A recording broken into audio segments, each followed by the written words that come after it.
میرا نام شجاعت علی ہے، شجاعت نے کہا۔ اگر میں بزدل ہوتا تو پولیس فورسز میں کبھی نہ آتا۔ میں تم جیسے لوگوں سے نمٹنے کے لیے ہی پولیس میں بھرتی ہوا تھا۔ نوری کو تم کیا سمجھتے ہو؟ وہ خدا تو نہیں؟ تم اس بات کا یقین کر لو کہ ایک دن وہ بھی تمہاری طرح میرے قدموں میں پڑا رحم کی بھیک مانگ رہا ہوگا۔ نوری خدا تو نہیں، لیکن تم اس کی طاقت کا اندازہ نہیں لگا سکتے۔ تم جیسے پولیس آفیسر تو اس کے پیروں کے تلوے چاٹتے ہیں، شہباز نے کہا۔ میں ذرا مختلف قسم کا پولیس آفیسر ہوں، شجاعت بولا۔ مجھے نہ تو نوری خالد کی پرواہ ہے اور نہ ان لوگوں کی جو اس کی پشت پناہی کر رہے ہیں۔ سنو، شہباز نے کہا، اگر تم چاہو تو نوری خالد اس واقعے کو بھول بھی سکتا ہے۔ وہ نہ صرف تمہارا یہ جرم معاف کر دے گا بلکہ تمہیں اتنی دولت بھی دے گا کہ تم اس کا تصور بھی نہیں کر سکتے۔ اس کی دشمنی مول لینے کے بجائے اس کی طرف دوستی کا ہاتھ بڑھاؤ۔ نوری خالد جیسے آدمیوں کو آئینی سلاخوں کے پیچھے پہنچانا میری سب سے بڑی خواہش ہے، شجاعت علی نے کہا۔ میں اس جیسے لوگوں کے بخیے تو ادھیڑ سکتا ہوں لیکن ان کی طرف دوستی کا ہاتھ نہیں بڑھا سکتا۔ سوچ لو، شہباز نے کہا۔ میں نے تمہیں ایک تجویز دے دی ہے، اس کے بارے میں فیصلہ کرنا اب تمہارا کام ہے۔ میں نے فیصلہ کر لیا ہے، شجاعت نے کہا، اور میرا فیصلہ یہ ہے کہ تمہیں سلاخوں کے پیچھے پہنچانے کے بعد میں دنیا کا ہر کام چھوڑ کر سب سے پہلے نوری خالد کا بندوبست کروں گا۔ میں تمہیں یقین دلاتا ہوں کہ موت کا وہ سوداگر اب زیادہ عرصے آزاد نہیں رہ سکے گا۔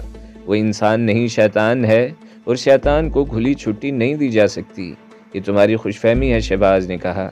نوری ایک بہت بڑی طاقت کا نام ہے۔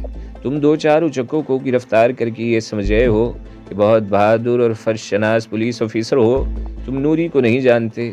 وہ تمہاری حکمرانوں کو بھی اپنے قدموں پر جھکانے کی طاقت رکھتا ہے۔ نوری پر ہاتھ ڈال کر دیکھو، حکومت کے ایوانوں میں ایسا بھونچال آ جائے گا کہ کچھ بھی نہیں بچے گا۔ جب بھونچال آئے گا تو دیکھا جائے گا، شجاعت نے کہا۔ میری طرف سے بھی تمہارے لیے ایک پیشکش ہے۔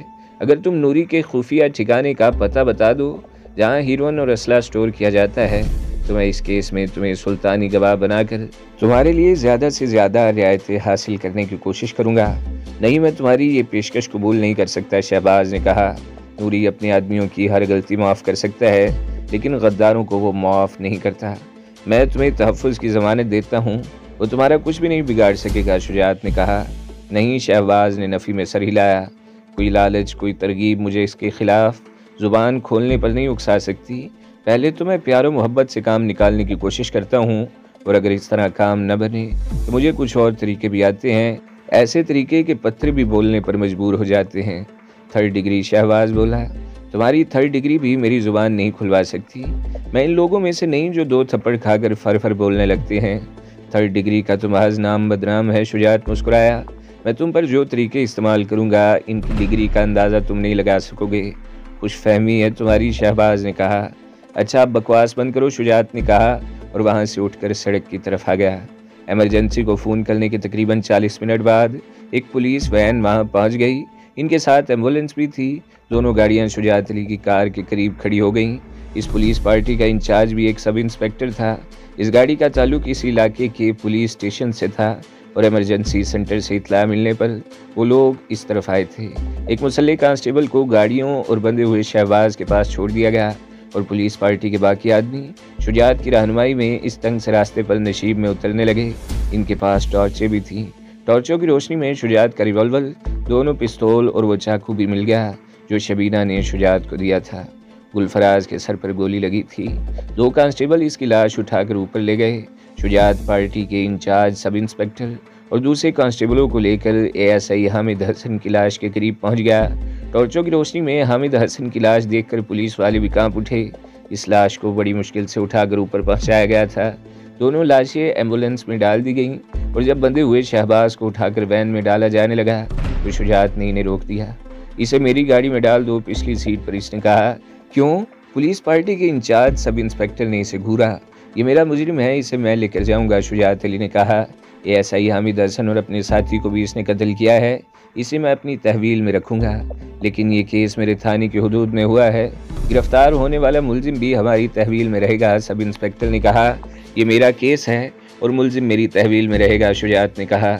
ان دونوں میں دیر تک بحث ہوتی رہی۔ بالآخر طے پایا کہ اس واقعے کی رپورٹ مقامی تھانے میں درج کی جائے گی، ملزم کی گرفتاری بھی مقامی تھانے کے ذریعے ہی لکھی جائے گی اور بعد میں ملزم کو عدالت کے ذریعے گلشن تھانہ کی تحویل میں دے دیا جائے گا تاکہ سب انسپیکٹر شجاعت اپنے کیس کے سلسلے میں اس سے تفتیش کر سکے۔ شجاعت نے بادل نخواستہ یہ تجویز مان لی تھی کیونکہ یہاں اس کی اپنی پوزیشن بھی کچھ کمزور ہو رہی تھی۔ یہ اس کے تھانے کی حدود نہیں تھی، کسی دوسرے تھانے کی حدود میں جا کر کوئی کارروائی کرنا خلاف ضابطہ تھا۔ اصولی طور پر ہونا تو یہ چاہیے تھا کہ کوئی کارروائی کرنے سے پہلے وہ اس تھانے کو اطلاع دیتا اور اس تھانے کے آدمی بھی کارروائی میں اس کے ساتھ ہوتے، لیکن ایسا نہیں ہوا تھا۔ بلکہ حقیقت یہ تھی کہ وہ کسی کارروائی کے ارادے سے آیا بھی نہیں تھا۔ وہ تو ASI حامد حسن کی اطلاع پر دوڑا آیا تھا اور حامد حسن نے مرنے سے پہلے بتایا تھا کہ اس نے اسے فون نہیں کیا تھا، جس کا مطلب تھا کہ اسے جال میں پھانسنے کے لیے حامد کے نام سے جھوٹی اطلاع دی گئی تھی۔ تھانے میں FIR کی کارروائی مکمل ہونے کے بعد شجاعت جب تھانے سے نکلا تو رات کے 10 بج رہے تھے۔ وہ سیدھا اپنے گھر آیا تھا۔ باتھ روم کے آئینے میں اپنا چہرہ دیکھ کر وہ چونکا۔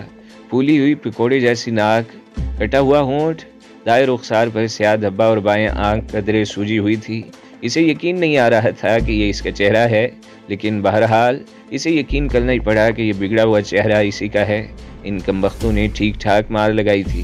اس کے جسم کے کئی حصوں میں بھی درد کی ٹیسیں اٹھ رہی تھی۔ شجاعت علی نے گرم پانی والا نل کھول لیا اور تولیہ بھگو کر ناک، ہونٹ اور گردن پر جمع ہوا خون صاف کرنے لگا۔ سر کے بالوں پر نظر پڑی تو اس کی بھوئیں سکڑ گئیں، بالوں میں ریت بھری ہوئی تھی۔ اینٹی سیپٹک لوشن کی بوتل کی طرف بڑھتا ہوا ہاتھ رک گیا۔ اس نے کپڑے اتار دیے اور گرم پانی کے شاور کے نیچے کھڑا ہو گیا۔ گرم پانی کی سینکائی سے اسے بڑا سکون ملا۔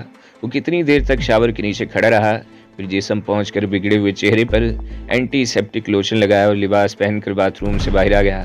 جب وہ پولیس اسٹیشن پہنچا تو رات کے 12 بجنے والے تھے۔ SHO تھانے میں موجود نہیں تھا، لیکن تھانے میں خاصی گہما گہمی نظر آئی۔ ASI شاہد نے اپنی پارٹی کے ساتھ گشت کے دوران دو نوجوانوں کو کار چوری کرتے ہوئے رنگے ہاتھوں پکڑ لیا تھا۔ پوچھ گچھ کے دوران انہوں نے کار چوری کی کچھ اور وارداتوں کا بھی اعتراف کیا۔ وہ دونوں کالج کے اسٹوڈنٹ تھے اور بڑے گھرانوں کی لڑکی تھی۔ مادر پدر آزادی نے انہیں جرائم کی طرف دھکیل دیا تھا۔ انہوں نے یہ اعتراف کر لیا تھا کہ وہ کاریں چوری کرنے کے بعد شیر شاہ کے علاقے میں گاڑیوں کے پرانے پرزے فروخت کرنے والے ایک دکاندار کے ہاتھ اونے پونے فروخت کر دیتے تھے۔ دکان کے پیچھے ایک وسیع گیراج تھا جہاں چند منٹ کے اندر اندر اچھی بلی کار کو پرزوں میں تبدیل کر دیا جاتا اور دکاندار یہ پرزے اسپیئر پارٹس کی مارکیٹ میں فروخت کر دیتا۔ آج وہ دونوں لڑکے ایسا ہی شاہد کے ہاتھ لگ گئے تھے۔ ان دونوں کے گھروں میں بھی ان کے پکڑے جانے کی اطلاع ہو گئی تھی اور دونوں کے باپ بھی اس وقت تھانے میں موجود تھے۔ وہ اپنے بیٹوں کو بے گناہ ثابت کرنے کی کوشش کرتے ہوئے ASI کو برے نتائج کی دھمکیاں دے رہے تھے کہ شجاعت علی پہنچ گیا۔ کیا معاملہ ہے شاہد، یہ کون لوگ ہیں؟ اس نے ASI شاہد سے پوچھا۔ ان دونوں لڑکوں کو ایک کار چراتے ہوئے رنگے ہاتھوں پکڑا گیا ہے۔ یہ ان دونوں لڑکوں کے والد ہیں۔ ان کا خیال ہے کہ میری ذاتی دشمنی کی بنا پر ان لڑکوں کو پکڑا ہے۔ اب یہ لوگ اوپر تک اپنی پہنچ کی دھمکیاں دے رہے ہیں، شاہد نے بتایا۔ ان لڑکوں سے کچھ اور برآمد ہوا؟ شجاعت علی نے پوچھا۔ یس سر، ایک کی جیب سے 2500 روپے اور دوسرے کی جیب سے 2500 روپے اور ایک TT پستول برآمد ہوا ہے، ASI شاہد نے بتایا۔ کیوں صاحب؟ شجاعت نے ایک لڑکے کے باپ کو گھورا۔ کیا آپ اتنے بڑے رئیس ہیں کہ بیٹے کو جیب خرچ کے طور پر اتنی رقمیں دیتے ہیں اور یہ پستول کیا کھلونا سمجھ کر دیا تھا؟ یہ جھوٹ ہے، وہ شخص بولا۔ میرے بیٹے سے پستول برآمد نہیں ہوا، اسے جھوٹے کیس میں پھنسانے کی کوشش کی جا رہی ہے۔ میں SP سے بات کروں گا، ان سے میرے ذاتی مراسم ہیں، میں دیکھتا ہوں میرے بیٹے کو کس طرح بند کیا جاتا ہے۔ شجاعت علی چند لمحے سے گھورتا رہا، پھر ٹیلی فون کا ریسیور اٹھا کر نمبر ڈائل کرنے لگا۔ یہ SP کے گھر کا نمبر تھا۔ شجاعت کو یقین تھا کہ صاحب اس وقت گھر پر ہوں گے اور شاید سو چکے ہوں۔ 1 منٹ بعد کال ریسیو کر لی گئی۔ کال خود SP صاحب نے ریسیو کی تھی۔ سب انسپکٹر شجاعت بول رہا ہوں۔ شجاعت علی نے آواز سن کر کہا، اس وقت زحمت دینے کی معذرت چاہتا ہوں سر، لیکن ایک صاحب آپ سے ضروری بات کرنا چاہتے ہیں۔ 1 سیکنڈ ہولڈ کیجیے سر۔ اس نے ریسیور اس شخص کی طرف بڑھا دیا جس نے SP کے نام کی دھمکی دی تھی۔ لو بات کرو، SP صاحب لائن پر ہیں۔ اس شخص نے جلدی سے ریسیور لے لیا۔ کچھ دیر تک مختلف بڑے ناموں کے حوالے دے کر اپنا تعارف کرانے کی کوشش کرتا رہا، پھر اس کے چہرے پر زردی سے پھیلتی چلی گئی۔ اس نے ریسیور شجاعت کی طرف بڑھا دیا۔ شجاعت کچھ دیر تک دوسری طرف کی بات سنتا رہا، پھر تھینک یو سر کہہ کر ریسیور رکھ دیا۔ شاہد، اس نے ASI شاہد کی طرف دیکھا۔ یس سر۔ شاہد فوراً ہی مستعد ہو گیا۔ ان کی FIR کاٹو اور دونوں کو حوالات میں بند کر دو، اور SP صاحب کا حکم ہے کہ جو بھی ان کی سفارش لے کر آئے اسے بھی بند کر دو۔ ٹھیک ہے سر، ASI شاہد نے جواب دیا۔ اب آپ لوگ کسی ایسے شخص کو تلاش کریں جو عدالت سے ان کی ضمانت کروا سکتا ہو۔ اب آپ لوگ جا سکتے ہیں۔